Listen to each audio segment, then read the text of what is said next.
Hi, my name is Albert Mukasa and I consent to being in this video. Hello, I'm going to be doing an assessment on my patient, Mr. Albert Mukasa. He's a 42-year-old man from Home Alone. He's come into the clinic because of chest pain. The pain started a few months ago but has been getting worse over time. It's made worse by doing strenuous activity. It's made better when he stops doing strenuous activity. The quality of the pain is a pressure like an elephant sitting on his chest, and can even be like a stabbing sharp pain. It's right on the left side of the chest of his body. It doesn't radiate anywhere else. The severity is 10 out of 10 when it comes. The timing can be any time of day or night, just as long as he's doing strenuous activity and exercise, that's when the pain comes. His understanding is that there's something wrong with his heart, and his value is he's concerned about it because his previous medical history, his father and his grandfather both had heart conditions. His father had a heart attack. Other than what he's come in for today, he doesn't have any other conditions, any medical conditions. He's not on any medication. He doesn't have any allergies. He's in pretty good shape. His temperature is 36.8. His breathing is 18 breaths per minute. His heart rate is 88. His oxygen is 96%, and his blood pressure is 138 on 88. At the moment, his pain is 0 out of 10. So looking at him from across the room, I can see that he's calm, his breathing is even, he doesn't have any intercostal retractions. That would mean he's short of breath. He has a good color on him. He doesn't look pale or red. He doesn't look clammy or sweating. He's been answering my questions very peacefully, calmly, behaving appropriately, and I don't see any cyanosis on his fingers or toes or around his lips. So he's not having those breathing problems that go with that. So I'm going to introduce myself now and start our assessment. Hello there. My name is Helen. I'm a nurse, and I'm going to be giving you a checkup here at the clinic today. Is that all right with you? That's alright. Good. Can you tell me your first and last name? It's Albert Mukasa, Thank you. And what's your birthday? 17th of July 1982. Okay, I'm just checking your bracelet here to verify. Mr. Mukasa, I have my cameraman with me so that I can teach the students at home. So you're going to hear me talking to them a little bit, Okay. as well I'm going to explain to you what I'm doing, all right? Okay. Okay, I'm going to give you a little checkup right now. Okay. What it means is that I'm going to be looking at your chest, your hands, your feet, and I'm going to be using my stethoscope to listen to some areas of you, okay? If Okay. you're having any pain or it's uncomfortable at any time, just let me know. We can stop and take a break, okay? Okay. All right.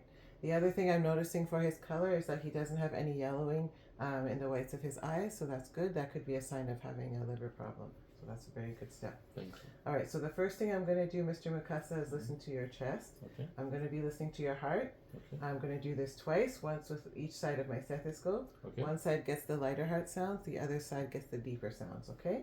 Okay. So there are 5 points I'm going to listen on your chest.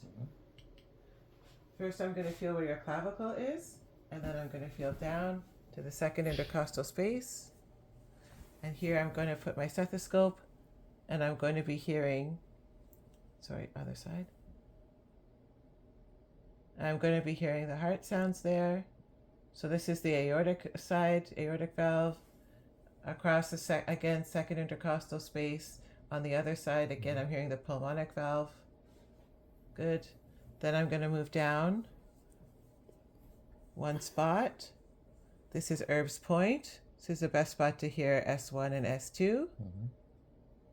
And then I'm going to move over to halfway between the sternum and the axillary, mid-clavicular area here, on the fifth intercostal space. And this is where I can hear the mitral valves. All right? So I'm going to do that again with the other side of my stethoscope. Again, second intercostal space. And then moving across to the other side.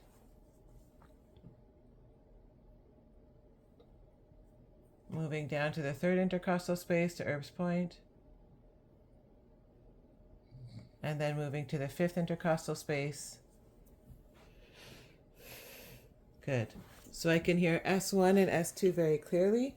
I don't hear any other heart sounds, no whooshing or added S's, S in between S1 and S2. That might mean a heart murmur or some other heart defect. So your heart sounds very good from what I can hear from auscultation, okay? Thank you. That's very good. Next thing I'm going to do, Mr. Mukasa, is listen to your lungs. Okay. So every time that you feel my stethoscope on your chest, I want you to take a big deep breath in and out. Okay. If you start to feel dizzy or lightheaded, just let me know. We can take a break or we can stop, okay? Okay. Alrighty. Okay, so I'm going to start again on the clavicle here. There's a sternal notch here. I'm going to go just above this to the apex, the start of the lungs. Deep breath. Good. Okay, and again here. Good. And we're going to go down from there. Okay, and over here. Good. Keep going the artery down. We're comparing that we hear the same thing on the left as on the right. Good. Very good. Now on the sixth intercostal space. Good. And on this lower lobe here. Good. And then on the right hand side we have the upper, middle, and lower. So we're going to listen here on the side. Big breath. Very good.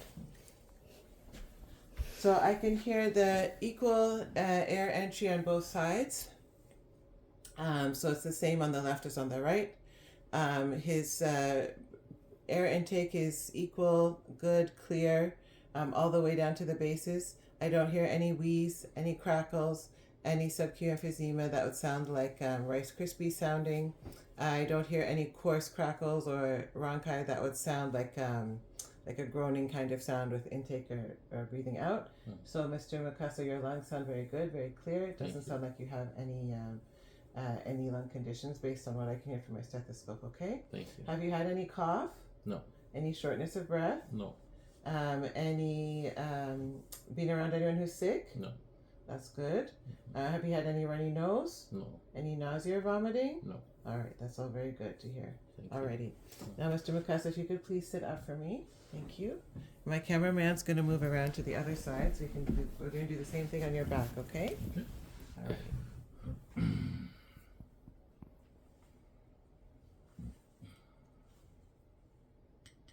Alrighty. So I'm going to listen to the back of Mr. Mukasa's chest. Before I do that, I'm going to just feel with my hands. So I'm going to push together a little bit down here. Take a big deep breath. And again. Okay, one more time. And again. Good. So I can see my hands are moving in and out in an even way. So that means he has symmetrical air expansion of his lungs. So the left and the right side are equal. All right, I'm going to take a deep breath. Good. And Mr. Mukasa has kindly moved his shoulders forward a little bit, which gives me space between the scapula and the spine so that I don't auscultate over the scapula. Over the bone, I wouldn't hear anything, so I have to go around the scapula as I make my way down. Deep breath. Good. Again. Very nice. Good. Good. Good. Very good. Good. Good.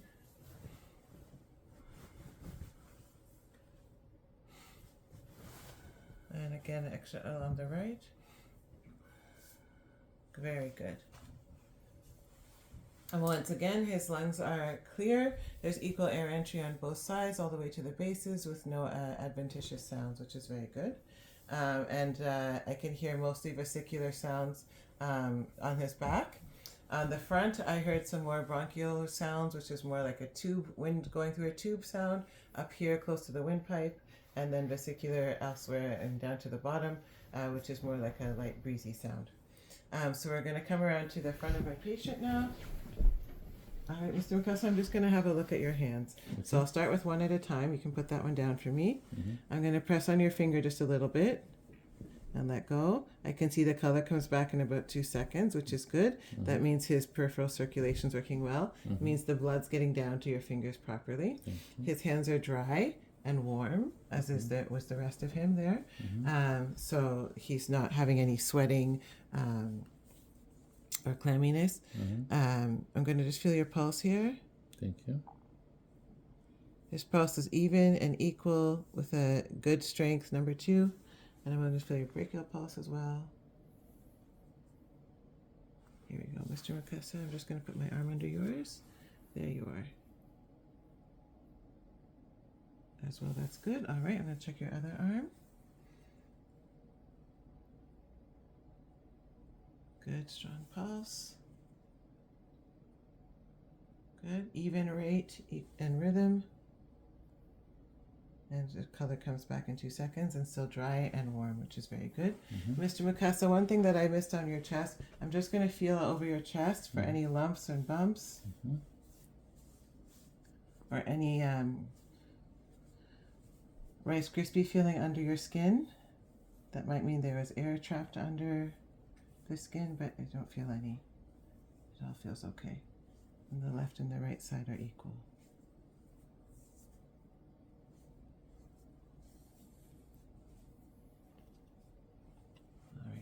Okay, I'm going to have a look at your feet as well, Mr. Mukasa. Can I have one foot, please? Thank you. Again, going to check. Yeah, the color comes back after 2 seconds, which is good. Again, his feet are warm and dry. There's a good pulse there. Mr. Mukasa, I notice your feet are a little bit swollen. I squeeze and let go. Do you work sitting down most of the time? Yes, I do. Okay. Sometimes that can make all the fluid pool down to our feet. And cause some swelling down there. And you also see you have some varicose veins down there as well. So I have a couple suggestions for you for that we'll talk about today. All right, but your peripheral circulation, which is the blood getting down to your extremities, is good. You have a good pulse, your feet are warm and dry, and the refill, the cup refill, is also good. So that concludes our examination for today.